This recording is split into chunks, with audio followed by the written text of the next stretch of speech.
You are listening to BRTV podcast brought to you by brilliantread.com. Investment in knowledge pays best interest, said Benjamin Franklin. And this is exactly what we strive to do at Brilliant Read.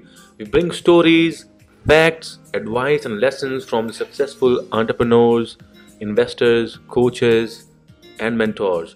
All right, welcome to BRTV podcast. This week we have with us a very passionate entrepreneur and business leader, Sai Kumar Chandran, who's going to share his journey and also would share some tips and lessons so that we can learn from it and make our journey meaningful. Thank you very much for taking time out, sir, and we welcome you to BRTV podcast.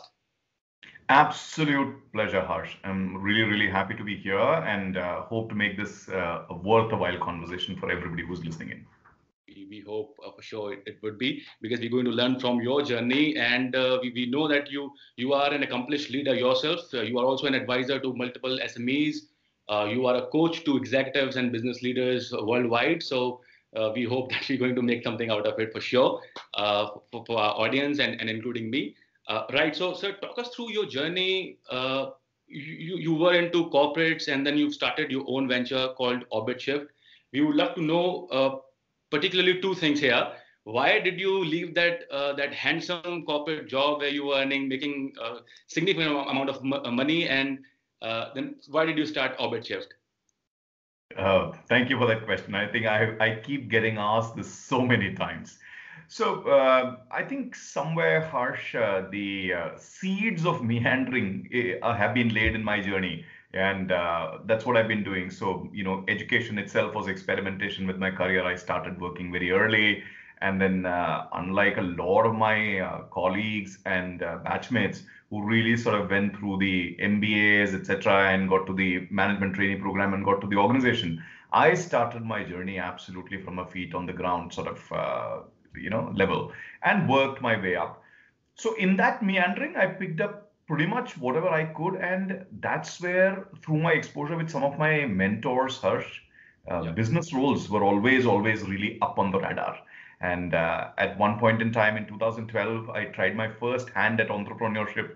Those were also economically strange times, so I made a decision to come back to corporates at that point in time.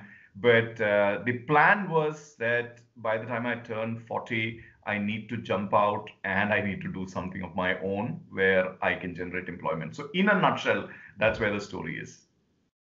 Brilliant. And we know that you're also on a mission to empower over 1 million people worldwide and create a significant amount of jobs through your endeavor. So that's really impressive and inspiring, I must say.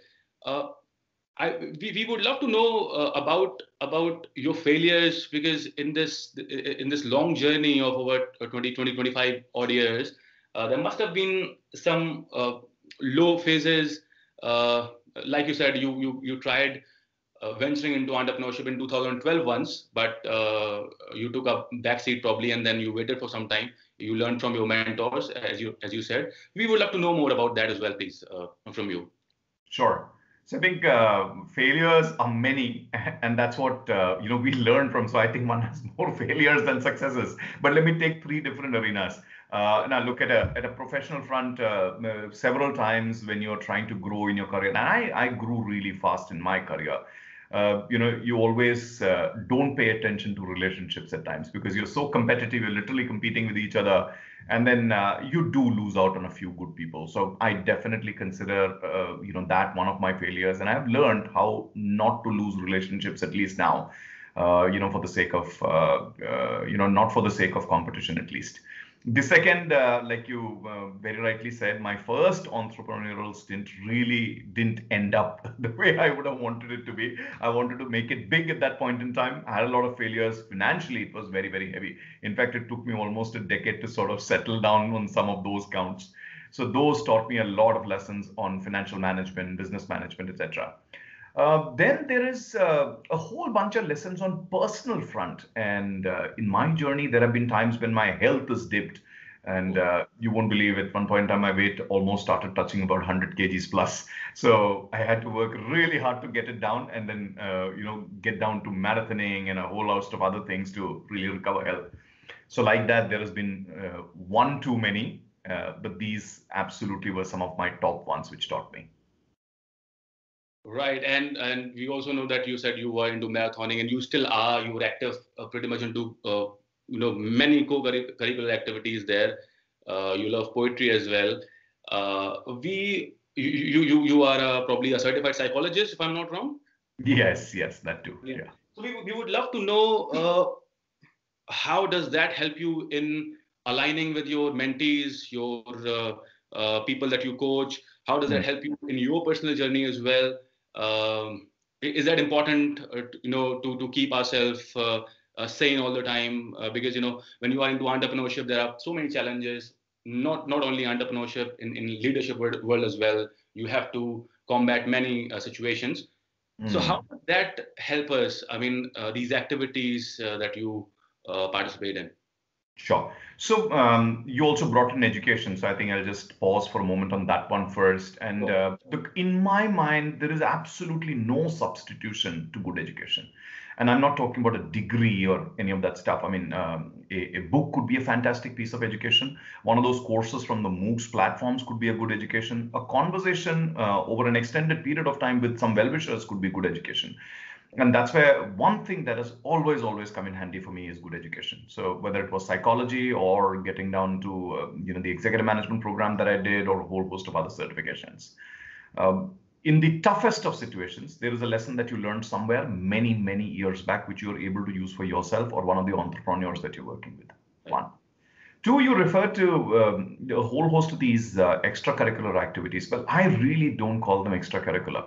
Look, one of our things that need to be done is taking care of our brain. Indeed. And for that, the more varied our exposure, the more varied our time spent, the better it is for the brain.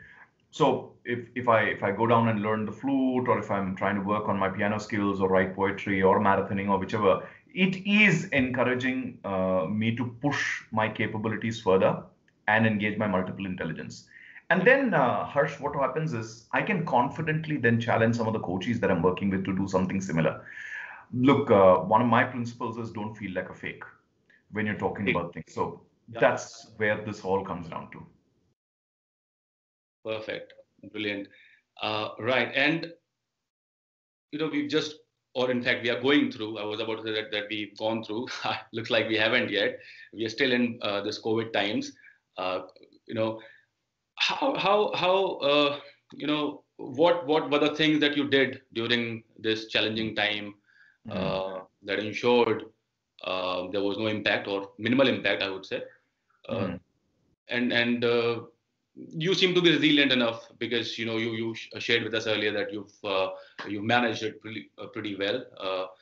Share with us some of the tips where we should ensure that we have some backup plan in case situation like COVID strikes again.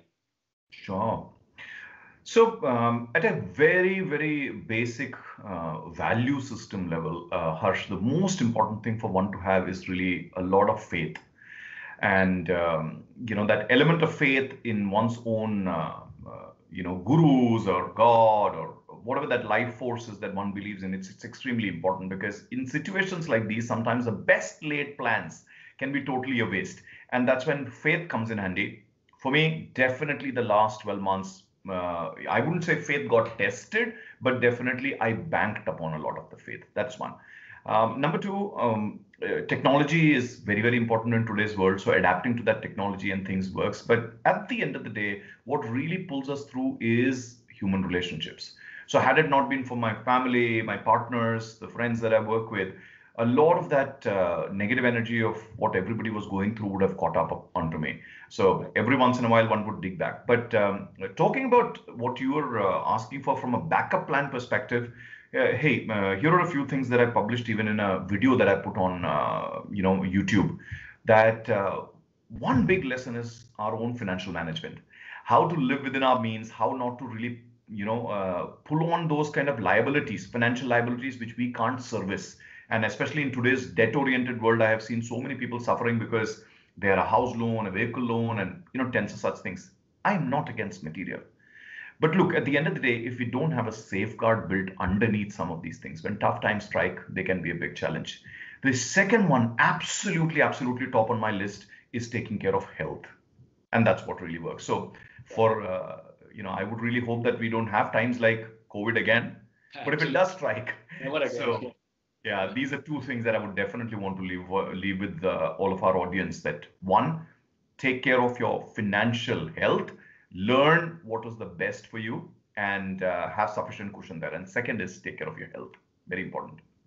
Thank you very much. And now that you've emphasized on the importance of health, we would also love to know from you what is that they can engage in that will keep them healthy.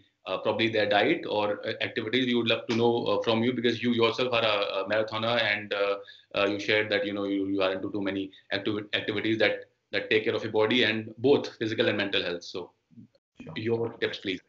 Well, I have blessed to be on the path of Kriya Yoga, and my guru Sadhguru Yogaraj Mangeshda.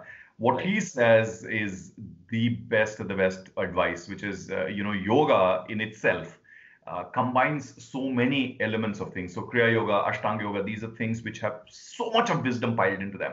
So I would always recommend yoga to just anyone. And when I say that, the whole pattern of the yogic life, that's what I'm talking about. So the yama, niyama, asana, pranayam, dhyana, dharana, pratyahar, samadhi, the entire step of going through, the yogic way of life.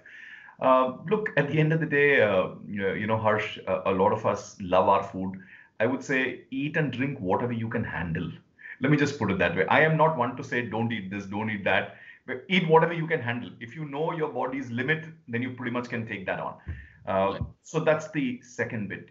Sports definitely helps us, not only because it contributes to health, but here is the whole point. It engages pretty much all of your energies which you're not using elsewhere. And sometimes it's very important for that energy release to happen for us to really, really be stable and healthy. So that's how I do my stuff. And that's what I would like to leave as a nudge for everyone.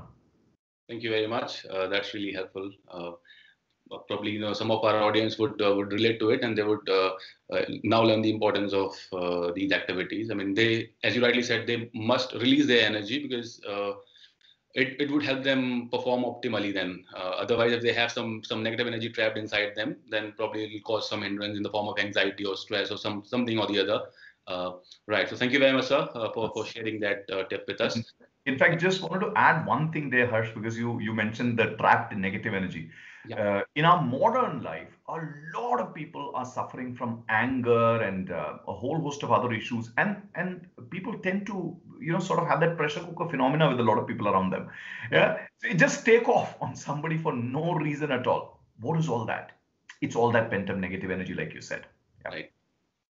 Perfect. Thank you very much. Right. So we would now head to our last part of the conversation, where we would now learn from you, probably from your experiences in the past, some lessons, some advice for two sections, one entrepreneurs and the other one aspiring leaders, because we have both the audiences in our community. So first, for aspiring entrepreneurs, what would you advise? As you said, learn financial management is a must in both personal and professional life, be it corporate or be it startup. So more onto that. As you shared with us about reducing the overheads and going lean or going flexible, as long as that helps from your journey, right? So please share with us how can aspiring entrepreneurs make their upcoming journey meaningful and profitable? Sure. So two big things as an entrepreneur that I have picked up. I'll share this if this is worth anything. Anyone can take it up. My first is what I call the fingers of the hand rule. So, an entrepreneur's life is split between 5 things. He has to search for the next sale, make sure that sale is, banked and delivered. Yeah. And then he needs to make sure that money is collected and that relationship is maintained. And on top of this, the 5th thing is making sure the rest of his life is running. Yeah. Usually, it's the 5th thing that we sacrifice for the first 4. So here's the first thing. Don't lose that 5th one. Think of it as your thumb. Now, if you lose your thumb, what can happen? So don't lose the rest of your life for running the business. That's number 1. Number two, very important, whatever you're doing, whether it's $1 million idea that you think came your way, or it's an opportunity that you spotted, or it's a trend that you're changing, don't get so caught up with the idea that you forget to ask a simple question: what's the value that it is going to really add to people's life? Because if that answer is not given, I'm not sure if people will really actually come forward and buy what you're selling, a product or a service, whichever way. Generate profits, generate value, and you're sure to generate profits for yourself. Brilliant. That's a really valuable lesson. In fact, I relate to it. We always strive to, in our endeavors, we strive to add value. In fact, from my journey, from my previous corporate journey as well, I always ensure that we add some value to our stakeholders, to everyone involved. And that has always produced significant results monetarily, if I talk about. So thank you very much for that. And I personally relate to this advice and I follow it. So I hope my our audience would also find this meaningful and they'll implement it. Thank you very much for that, Sai. And what's your advice about the other cluster who are the aspiring leaders? They are stuck in corporates. They have aspirations, ambitions to do something more meaningful in life. What would be your advice for them who are still stuck in corporates and want to get out of it, want to do something, or in fact, in other words, they want to follow their passion, their purpose? Sure, sure. So one of my first discoveries on this journey was that this elusive purpose that a lot of us search for. Right. It's a very strange thing, and as a result of searching for that, Harsh, a lot of people are throwing away what they really actually have. Exactly, yeah. Right? So somewhere it is very important in our restless life today to ground ourselves really into whatever we have and really actually ask ourselves this question: that is it already something really wonderful that you have, something that you could have carried on with? And if that is what it is, then it is important to fight for it, preserve it, take care of it, and grow that. So instead of seeking some elusive purpose, ask that question. It's a very, very important one. The second is, for us, the more we learn, the more we understand about this world, the more we discover the worth and value of what we think. I mean, I have had so many conversations with coaches where they come up with these brilliant ideas and they say, hey, listen, I want to do this, I want to do that. And then we agree that we'll put in a plan and they will build the muscle around that. 2 months into learning about that whole thing, they come back and say, I don't think that was as great an idea. So then I'll ask, why is that? I said, I discovered that 20 other people have tried this and have failed miserably because of these 2 points. So what about those failure points? He said, well, those failure points are because of these reasons, and I don't think it's a practical idea. Well, look, that's where it is. So again, learning. So it comes back to that. We want to do something, learn. We want to not do something, learn again. We want to do something exceptionally well, learn again. So invest in learning and invest in broad-based learning. That's what it is. A very interesting conversation I had with somebody who came from a solid academic background. And the person was saying that about 50, 60 years back, when, there was no TV, there was no this, that, and the other to, sort of the pin interests of the world and all of that stuff not to disturb us, people used to read. And they used to read a variety of stuff from, basic literature, all the way to science, to philosophy, and that gave them a lot of moral grounding, especially in one very important space: ethics. And that's something a lot of leaders today do not understand. So that's another encouragement to people: look at the topic of ethics and understand how to build ethical practices and ethical organizations. Perfect, brilliant. Thank you very much for that. In fact, it reminds me of a very famous quote of Chanakya, that you can't afford to make all the mistakes on your own. You have to learn from others as much as possible before you do and dive into the same waters. And if X has committed the same mistake, probably I can learn from it, assess it, learn from it, and then prepare accordingly, rather than doing the same silly mistake again. So that is really valuable there. Thank you very much. Any other thing that you would want to share with our audience? Anything else? Yeah. So, this one, Harsh, is something that always comes to my rescue, that in our busy life, we all need that one thing that we can get down to which will energize us. It's very, very important for us to find. Now, this needn't be a friend or a person or whatever. It could be an interest. It could be, going for a run. It could be a walk. It could be sitting down with a book. It could be silence, meditation, whatever it is that we derive our strength from. That recharge point, just like we pin our phones in for recharging every day or every 2 days, we need to have that recharging, a wireless recharging. Let me put it this way. So discover that wireless recharging, and you're sure to carry on with your life in a healthy way. You don't have that, very soon, even the good things will start falling away from you because you don't have the energy to hold on to life. That's what I would say finally. Perfect. Thank you very much. Right. So I'll now head to our last question, and we'll sum up this conversation. And that's a really important one, because we often are reluctant to go to a coach or to a mentor, right? So that's my last question to you. How important is it to for us to find someone who can mentor us, who can take us out of the troubled waters if we face one? Why is that important, and yeah, how does that help us? Please throw some light on that. Absolutely. You quoted Chanakya some time back. So ask yourselves this question: would Vikramaditya be anything if Chanakya was not there? We've heard of Alexander the Great, but there was an Aristotle to teach him what he learned. Yeah. And like that. So the greatest of the minds have had a coach. You look into Steve Jobs' life, or you look into Jeff Bezos' life. There's Bill Campbell there to coach him.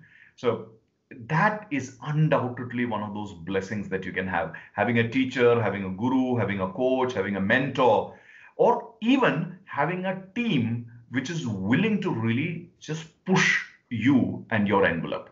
So that's something that I would recommend. So you asked for a coach, but I just expanded that to all of these other categories.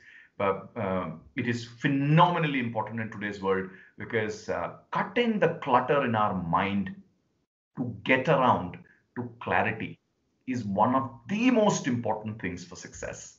And that's something only a truly invested partner can do for you. If it's a coach, if it's a mentor, if it's a guru, it's a team, well, whatever it is, go get it what you need.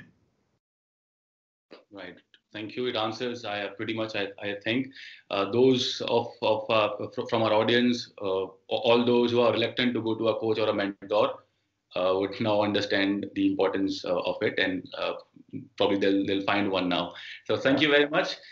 We've had a very engaging and brilliant conversation. I would like to, on behalf of our team, I would like to thank you for taking time out from your busy schedule on a weekend for this discussion, this important conversation, this podcast. Thank you very much, sir.